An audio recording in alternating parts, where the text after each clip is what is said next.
जी CS 101 की assignment होगी सबकी। जी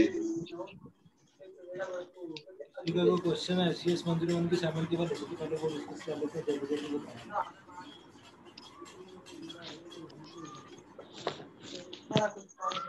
होना आता बोलना।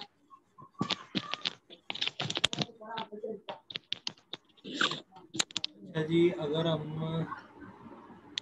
मॉड्यूल वाइज देखें तो हमने कितने मॉड्यूल कर लिए हुए हैं, किसी को कोई आइडिया?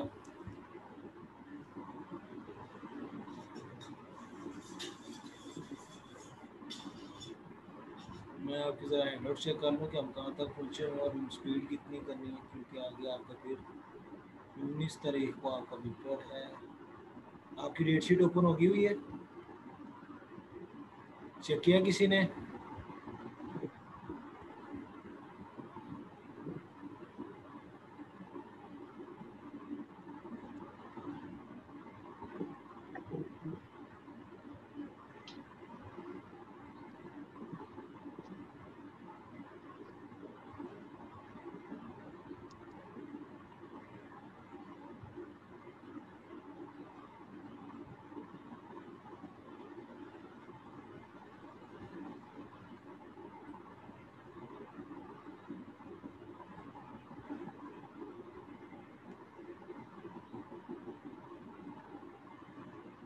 अच्छा, ये मॉड्यूल 27 है आपका, फ्लोटिंग पॉइंट नोटेशन। ये आज हम करते हैं। मैं अगर आगे भी देखूँ आगे क्या ट्रंकेशन एरर है, डाटा कंपैरिजन है,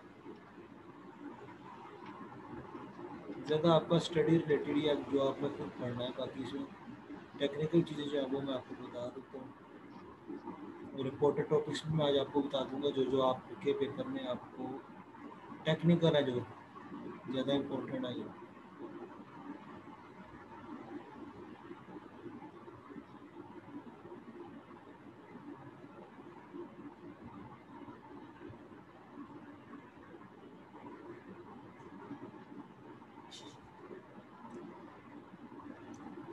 अच्छा जी, मॉड्यूल 50 तक ज़्यादातर जो आपका वो आपका थ्योरी है। आवाज़ आ रही है ना सबको मेरी?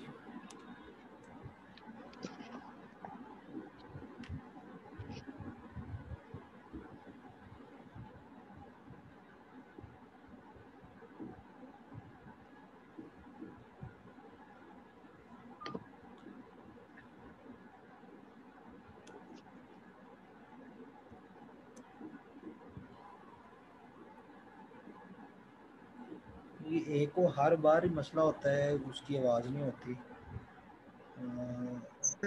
पेज नंबर जो आज मैं आपको अभी करवाने लगा हूँ, एक ही टॉपिक करवाऊंगा, फिर नेक्स्ट आपकी थ्योरी है, फिर नेक्स्ट मैं आपको ज़रा इंपॉर्टेंट टॉपिक्स आपको बता दूंगा जो आपके करने वाले हैं, जिनकी आप प्रैक्टिस कर लीजिएगा। उसमें से क्वेश्चन आ सकते हैं। बाकी आपकी थ्योरी है वो आप पढ़ेंगे, उसमें से भी जाहिर बात है आपको क्वेश्चन तो आएंगे। अभी जो मॉड्यूल हमने करना है वो है फ्लोटिंग पॉइंट नोटेशन। वो मॉड्यूल है आपका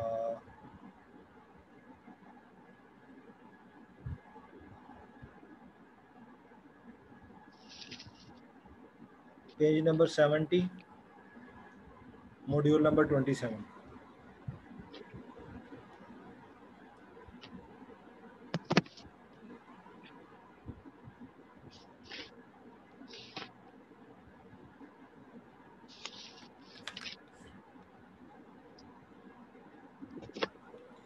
अच्छा जी, मैं ज़रा आपका यहाँ पे मैंने भी वीडियो स्टार्ट ही नहीं की, मैं भी आपको स्क्रीन शेयर करवाता हूँ। एक मिनट वेट करें ज़रा।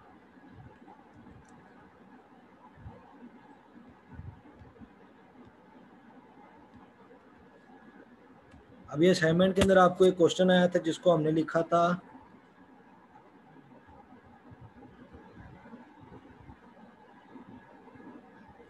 जोन सा भी मॉड्यूल है फ्लोटिंग पॉइंट नोटेशन वाला, 27 है मॉड्यूल, पेज 70।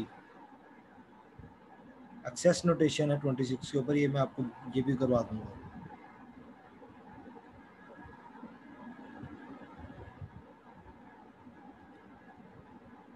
फिलहाल फ्लोटिंग पॉइंट ये ज़रा मुश्किल है और ज़रा ट्रिकी है। अभी लास्ट हमने असाइनमेंट के अंदर एक क्वेश्चन किया था जिसमें हमने इसको सोल्व किया था। इसका आपके पास जहाँ तक मुझे याद है आंसर आपका इसका कुछ इस तरह का आंसर आया था।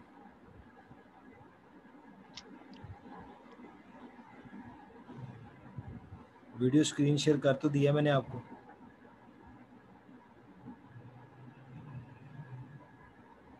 मैंने स्क्रीन शेयर कर दिया है जिसके ऊपर वर्ड की फाइल है, जिसके ऊपर मैं टेक्स्ट लिख रहा हूँ।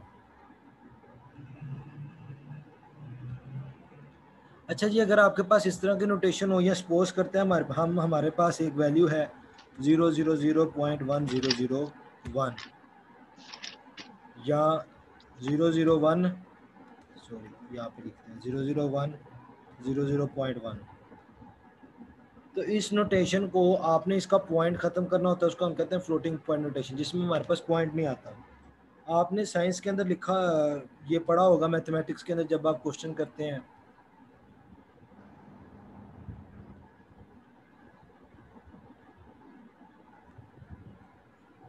तो उसमें आपके पास कुछ इस तरह के इक्वेशन लिखे थे 1.24 इंटू 10 की पावर। मैं अभी चैट पे कोई रिप्लाई नहीं दूंगा जब तक मैं ये कंप्लीट नहीं कर लूँगा। अगर मैं इस तरह आपके एक एक मैसेज का रिप्लाई देता रहा तो फिर मैं बता कुछ नहीं पाऊंगा आपको। 6 इस तरह की नोटेशन आपके पास लिखी होती है। तो सबसे पहले आपने इसको इसकी नोटेशन के अंदर चेंज करना है। जैसे मैं इसको ले लें, आप इसको अगर मैं लिखना चाहूँ तो मैं इसको इस तरह लिख सकता हूँ 1.1101 मल्टीप्लाई बाय 10 की पावर के बजाय मैं यहाँ पे एग्जैक्टली लिख देता हूँ आपको 2। क्या मैंने सही लिखा है? यहाँ पे किसी को कंफ्यूजन हो तो अभी पूछ ले मेरे से कि ये मैंने कैसे लिखा है। पॉइंट शिफ्टिंग आपने मैथमेटिक्स में की होगी। आप पॉइंट शिफ्ट करते हैं राइट साइड पे तो माइनस आता है, लेफ्ट साइड पे करते हैं तो आपका पॉजिटिव आता है। इतना तो आइडिया है ना सबको?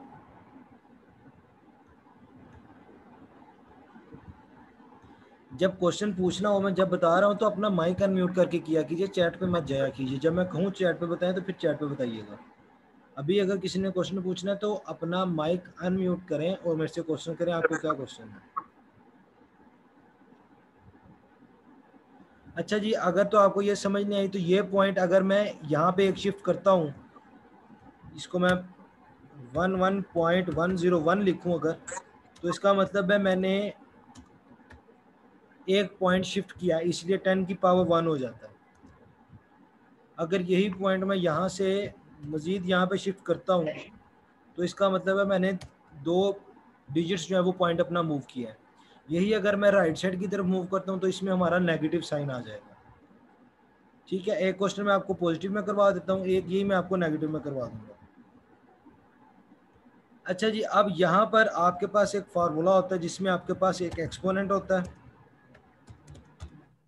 एक आपके पास बेस होती है जिसको हम रेडिक्स पॉइंट भी कहते हैं, और एक आपके पास मेंटिसा होता है।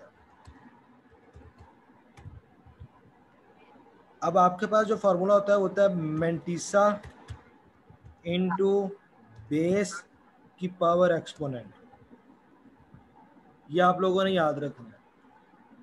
अब इसको मैंने ये सेम फार्मूला, ये आपका मेंटिसा बन जाता है इतना, ये 1 पॉइंट ये यहाँ तक, इसमें ये 10 की पावर शामिल नहीं होता, यहाँ से स्टार्ट होता है, ये आपका मेंटिसा हो जाता है ये सारा, और ये 1.1101 बेस आपकी 10 आ जाती है, एक्सपोनेंट आपका 2 आ जाता है। अब फ्लोटिंग पॉइंट नोटेशन में होता क्या, आपके पास कुछ इस तरह मेमोरी सेल होते हैं।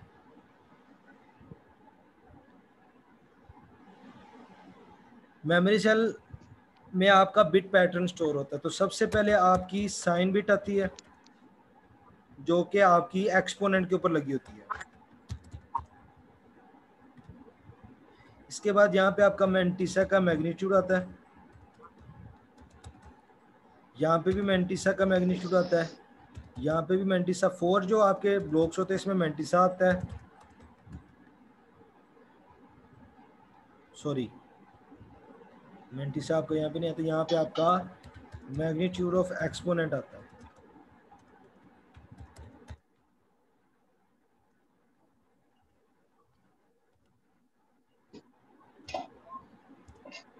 यहाँ पे आपका मेंटिसा का आता है।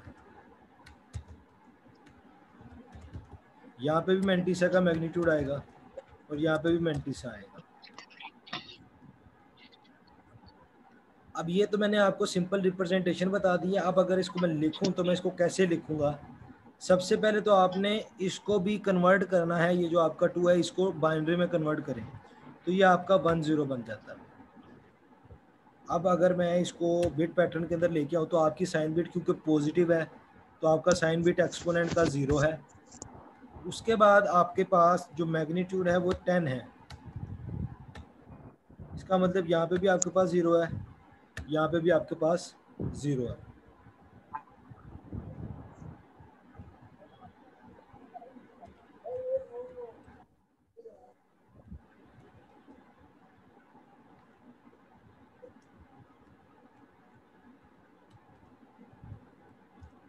ये करेक्शन में मैं साथ साथ करता जा रहा हूँ।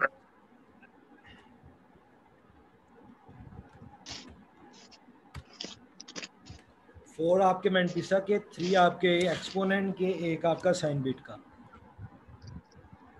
अब जब आपने इसको लिखना है तो 01 तो आपके पास गिवन है, 01 आपने लिख दिया तो एक्स्ट्रा जो बिट होगी वो 0 आ जाएगी।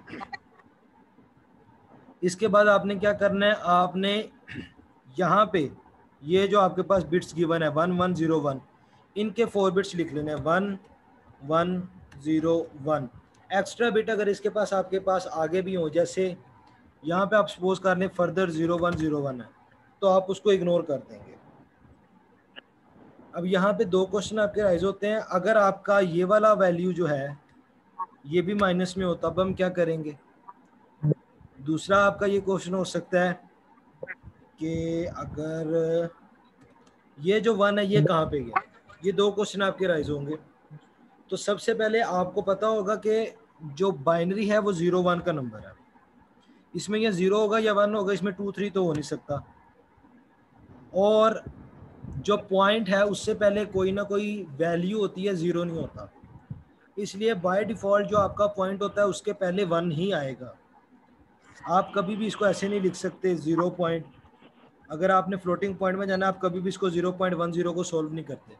आपके पास अगर इस फॉर्म में लिखा हो तो आप इस पॉइंट को यहाँ से यहाँ पे शिफ्ट करते हैं, फिर आप फर्दर सोल्व करते हैं। तो इसलिए आपका पॉइंट से पहले हमेशा 1 आएगा फ्लोटिंग पॉइंट नोटेशन के अंदर। सेकंड है जी, अगर आपका माइनस की वैल्यू हो तो माइनस की वैल्यू का आप 2's कम्प्लीमेंट निकालते हैं, उसके बाद आप उसको फर्दर सोल्व करते हैं। अब यहाँ पे आपको डिफरेंट तरह के क्वेश्चन राइज हो रहे होंगे। अब जिसको मुझे नहीं लगता किसी को समझ आई होगी तो क्वेश्चन करने में से मैं आपको फिर दोबारा एक्सप्लेन करता हूँ। माइक अनम्यूट करके करना है, चैट में नहीं पूछना।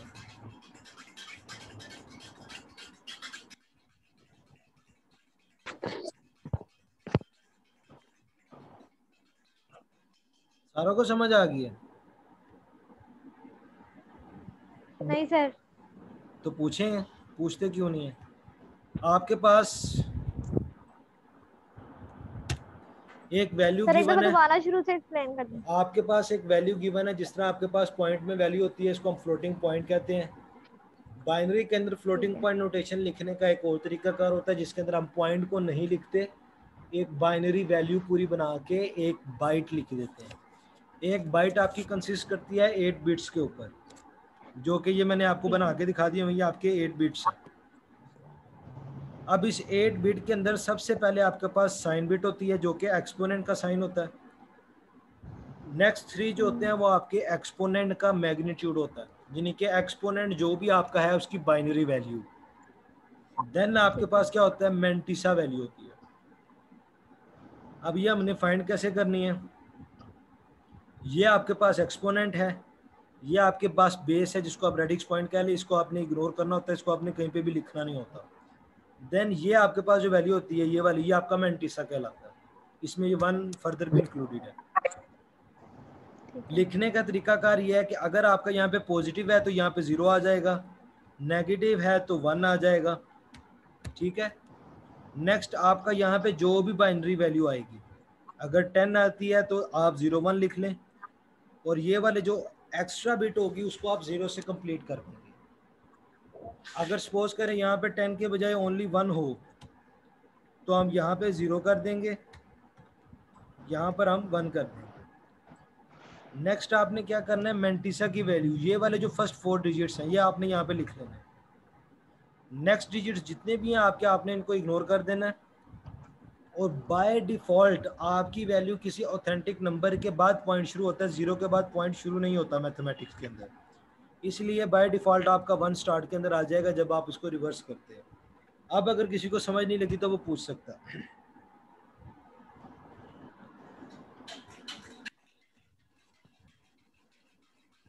लगी समझ? सर ये जो हमने लास्ट में बताया ना, ये जरा दोबारा बताइएगा प्लीज। लास्ट में मैंने ये बताया कि आपने यहाँ पर जो भी आपका बेस एक्सपोनेंट होगा, अगर आपका 2 है तो उसकी बाइनरी निकाल लें, 3 है उसकी बाइनरी निकाल लें, 5 है उसकी बाइनरी निकाल लें, 12 है उसकी बाइनरी निकाल लें। वो बाइनरी अगर तो 2 ठीक है। बिट्स होगी तो 2 बिट्स तो आपके यहाँ पे 2 आ जाएंगे। थर्ड बिट अगर आपके पास नहीं आती तो आप उसको 0 लगा देंगे, अगर तो आपके पास थर्ड बिट आ जाती है तो वेल एंड गुड, आप थर्ड बिट लगा लेंगे। ठीक है। इसके बाद यहाँ पर जो है ये आपकी साइन बिट है, अगर आपका ये एक्सपोनेंट पॉजिटिव है, पॉजिटिव इन सेंस आपने पॉइंट इस साइड पे शिफ्ट किया है, इस साइड पे, जी। अगर आपने पॉइंट इस साइड पे शिफ्ट किया है तो आपका नेगेटिव होगा। नेगेटिव के केस में 1 आ जाएगा, पॉजिटिव के केस में 0 आ जाएगा यहाँ पर। नेक्स्ट आपके पास ये 4 बिट मेंटिसा के हैं जिसमें आपके ये फर्स्ट 4 बिट आ जाएंगे। समझ आ गई अब? ठीक है जी अब सर, आ गई है। अब जी किसी का क्वेश्चन था, पूछ रही थी कुछ, हल्की सी आवाज आई थी जैसे क्वेश्चन करना चाह रहा है कोई। अच्छा जी, जो आपके पेपर के हिसाब से इम्पोर्टेंट है वो है आपका बाइनरी नंबर्स,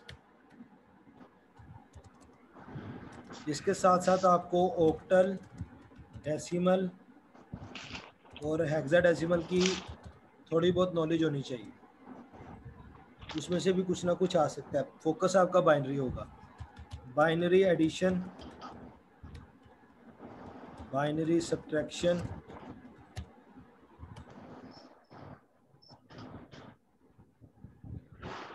बाइनरी सब्ट्रैक्शन। इसके बाद आपके गेट्स जो हैं, गेट्स में आपका है एंड गेट, नॉट गेट, और गेट, एक्स और गेट।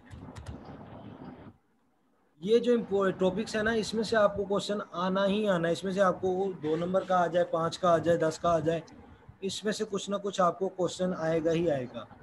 ट्रूथ टेबल आपको बनाना आना चाहिए, वो भी मैंने आपको बताया हुआ है।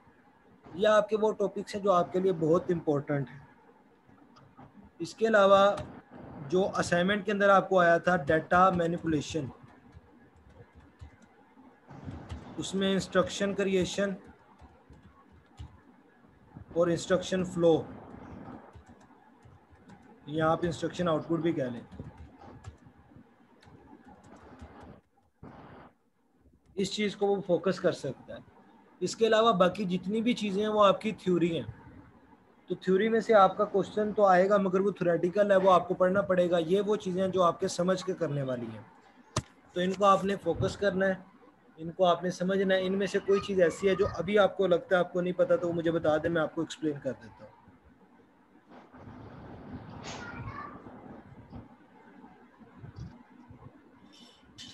आप क्वेश्चन नहीं करते, क्वेश्चन नहीं करेंगे तो आपको पता कैसे चलेगा मैं क्या बता रहा हूँ क्या नहीं बता रहा। क्वेश्चन किया कीजिए, आपके लिए भी अच्छा है, मेरे लिए भी अच्छा है। सर ये जो ट्रुथ टेबल है इसका थोड़ा बता दें। ट्रूथ टेबल आपके पास कुछ, मैंने मना किया था चैट में बताने का, फिर चैट में मैसेज आ रहा है। सबसे पहले आपके पास है एंड गेट, जिसको हम डॉट से रिप्रेजेंट करते हैं। उसके बाद और गेट है, और गेट को प्लस से रिप्रेजेंट करते हैं। उसके बाद नोट गेट है, जिसको आप इससे भी इससे सिंगल बार से रिप्रेजेंट कर सकते हैं, कैप कैप से रिप्रेजेंट कर सकते हैं, या एक आपके पास सिंपल इस तरह बार होती है उससे भी आप रिप्रेजेंट करते हैं, जो कि अल्फ़ाबेट के ऊपर आती है। अब इसको सॉल्व कैसे करना है? सबसे पहले तो आपके पास फार्मूला होता है 2 की पावर n,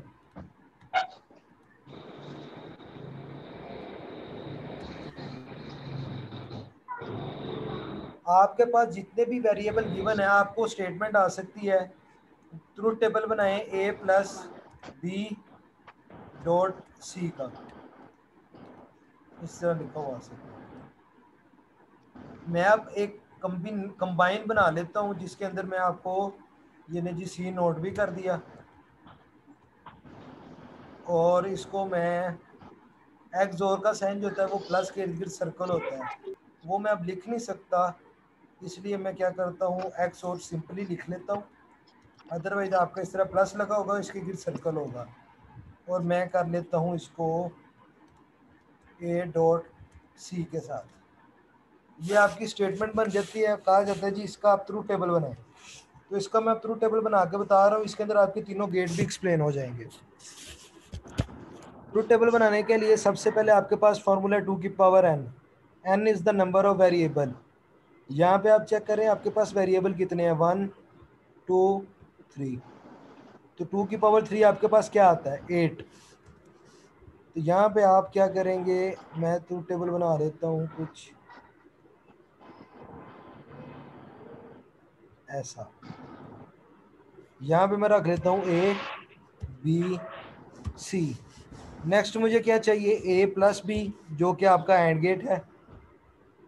फिर ए प्लस बी को अगर मैं रिप्रेजेंट कर लेता हूँ for the time being Z, तो नेक्स्ट आपका क्योंकि ए प्लस बी हो चुका होगा यहाँ पर, तो मैं जेड डॉट सी करवा सकता हूँ। नेक्स्ट आपका हो जाएगा, सॉरी जेड डॉट सी नहीं बी करवाना, यहाँ पे मैं ए डॉट सी करवा लेता हूँ। नेक्स्ट आपको क्या चाहिए, कॉलम है, आप इनको आगे पीछे कर सकते हैं। एक चीज़ यहाँ पे आप नोट कर लें, क्योंकि आपका ये नोट गेट है तो नोट गेट भी आपने सॉल्व करना है, तो यहाँ पे हम सी नोट लिख लेते हैं।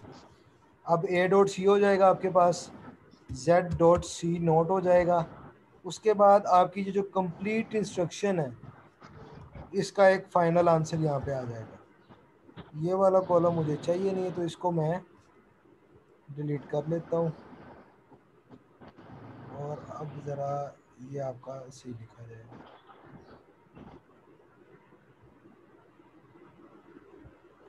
अच्छा जी, अब आपके पास यहाँ पर आपका जो वैल्यू आया था वो आया था 8।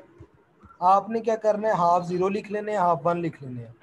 0 0 0 0 1 1 1 1।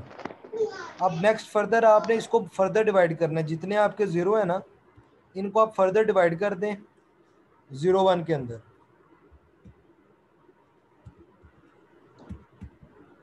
फिर फर्दर डिवीजन कर दें।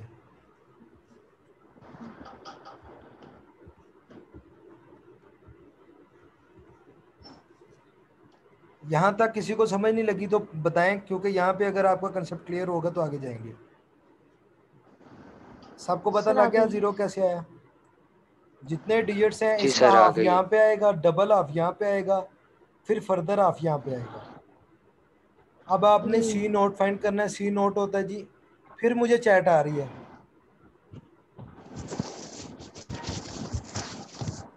अब आपने क्या करना है, सी नोट फाइंड करना है। सी आपका ये वाला कॉलम है।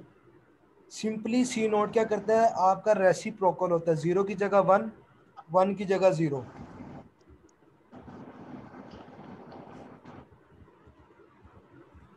ऐसे। इसके बाद आपने क्या करना है जी, एंड गेट, ओ सॉरी और गेट ऑपरेट करना है। और गेट का कंसेप्ट ये है कि आपके पास जिस तरह सिंपल एडिशन परफॉर्म होती है, 0 प्लस 0 ही 0 होता है, उसके अलावा आप कुछ भी आपस में ऐड कर लें उसका आंसर आपको आता है। आप 0 प्लस 1 करें, 1 प्लस 0 करें, 1 प्लस 1 करें, आपको उसका आंसर मिलेगा। तो जहाँ पे आपको उसका आंसर मिलेगा वहाँ पे 1 आएगा, जहाँ पे आंसर नहीं मिलेगा वहाँ पे 0 आएगा। अब आपने इन दो कॉलम्स को देखना है। सबसे पहले ए प्लस बी 0 0 0 0 का आंसर आपको 0 ही मिलता है तो 0 आएगा। फिर फर्दर 0 0 है तो आपको 0 आएगा। 0 इंटू 1, 0 प्लस 1 आपके पास 1 आता है, ये भी 1 हो गया। 1 इंटू 0 भी 1 होता है, 1 प्लस 0 भी 1 होता है। 1 प्लस 1 भी आपको आंसर देता है, तो वो भी आपका 1 हो जाएगा। समझ आ गया इसका भी? जी इसके बाद है जी आपका सर, समझ आ गया। A dot C. इसमें आपने इस कॉलम को देखना है और आपने इस कॉलम को देखना है। अब आपने क्या करना है, एनीथिंग मल्टीप्लाई बाय 0 इज 0। तो जहां पे आपको 0 से मल्टीप्लाई होगा वहां पे आपको आंसर नहीं मिलेगा, जहां पे 1 से मल्टीप्लाई होता है वहां पे आपको आंसर मिलता है। इसलिए आपने जहां पे 0 0 होगा वहां पे 0 लगा देना है, जहां पे 0 1 होगा वहां पे भी आपने 0 लगाना है। 1 0 का भी आंसर 0 आएगा, सिर्फ 1 और 1 का आंसर 1 आएगा। तो यहाँ पे आप देख लें, यहाँ पे आपका ठीक। सी भी 1 है, ए भी 1 है, तो यहाँ पे आपको 1 मिलेगा।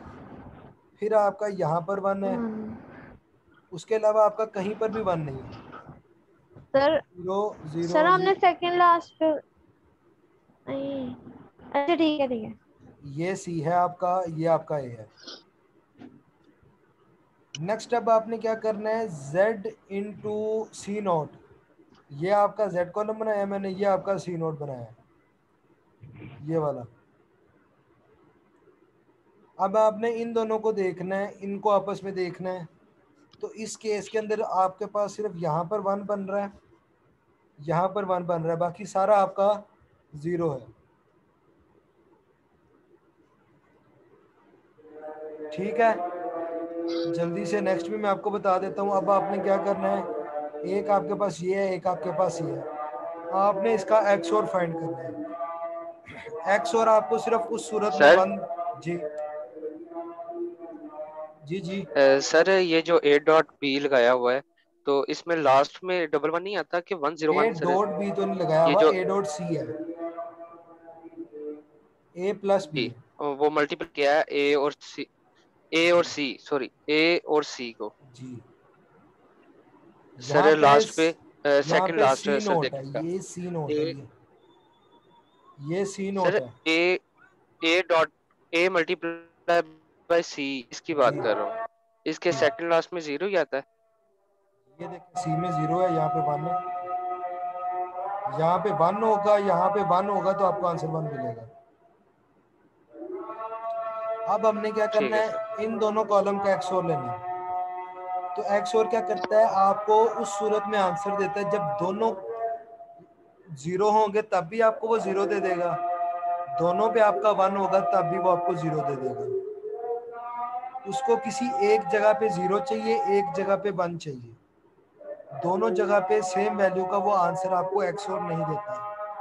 तो दोनों जगह पे सेम हो, तो यहाँ पे भी 0 है, यहाँ पे भी 0, यहाँ पे भी 0 है। 1 1 1 1। सर ये लास्ट से नहीं समझ आ रहा, z डॉट सी नोट से। ये कॉलम है आपका और ये कॉलम है आपका, दोनों का आपने ऐड परफॉर्म करवाना। 0 मल्टीप्लाई 0 ही आएगा। 1 0 0 0 0 0 1 1, यहाँ पे आपका 1 1 0 0 1 1 1 1 0 0 1 1 1 1 0 0। समझ होगी अब? ठीक है, आ गई समझ। अब आप इन दोनों का जब एक्सओर लेंगे तो 0 0 पे भी 0 आएगा, 0 0 पे भी 0 आएगा, 0 1 पे आपको 1 आएगा। और 1 1 अगर यहाँ पे होता, सपोज करें है नहीं है, तो भी यहाँ पे आपको 0 मिलता है। ये अब आपके मैंने सारे गेट भी आपको बता दिए और आपको ट्रू टेबल बनाने का तरीका भी बता दिया। इसमें किसी का कोई क्वेश्चन हो तो वो पूछ सकता है। No sir. फर्दर किसी का कोई सर ये लास्ट में z डॉट सी नोट जो है, ये लास्ट में 1 नहीं आएगा? यहाँ पे 0 आता है, सी नोट ये है 1 0 0 होता है जी आपके पास। जी। फर्दर किसी का कोई क्वेश्चन? सर ये जो z डॉट सी नॉट है, इसमें भी एनी मल्टीप्लिकेशन इज 0 ही आएगी? 0 मतलब दोबारा 0 बोले, समझ नहीं और लगी। 1 1 का 0, जैसे आपने उसमें a प्लस b में क्या होता है, 0 प्लस 0 0 0 1 0 1 नहीं 0 नहीं 0 नहीं और 1 1 का। ये ए डॉट सी में है, 0 0 पे भी 0 आएगा, 0 1 पे भी 0 आएगा, 1 0 पे भी 0 आएगा, 1 तो ये 1 पे जो आपको 1 आएगा। सर इसमें सिर्फ दोनों वेरिएबल जो हैं वो 1 होने चाहिए ना इसमें? ए डॉट सी के केस में दोनों नोट में। वेरिएबल 1 होने चाहिए।